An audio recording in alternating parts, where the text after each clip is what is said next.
Sasa Sigalagala student tuko na uchungu sana. Dereva ametoka Kakamega. Gari ilikuwa inaenda Nwaitu Kisumu. Wasichana walikuwa wanatembea. Walikuwa wasichana watatu. 2 girls have died. 1 boy was injured. Kuna mtu alikuwa kwa bodaboda alikuwa amebeba customer, alikuwa pia yeye karibu amepiga nduru. Karibu pia gongo in the same accident. So sisi kitu tunaomba, please serikali mshughulikie yeye, na sisi kama communist tumeamua bumps tunaweka hapa saa hii. Tumekaa hapa Sigalagala na Sigalagala iko shida. Kwa gate ya Sigalagala kuna pumps, hakuna pumps. Wanafunzi wana cross walitoa pumps. Hiyo ni ya 1.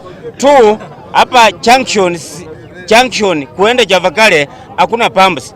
Magari na konga wanafunzi holera, pikipiki holera. Kwa kasi sana. Tunaomba serikali yetu tukufu, tafadhali watuwekea hapa watu we call pumps.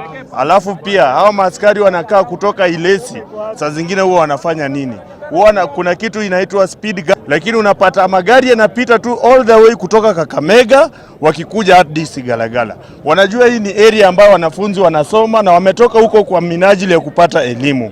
Tafadhali wakati wanapita hapa, vitu kama hivi vikitokea, wazazi wanakuwa aje? Hawa vijana watakuwa aje? Tafadhali serikali sikiza hawa vijana.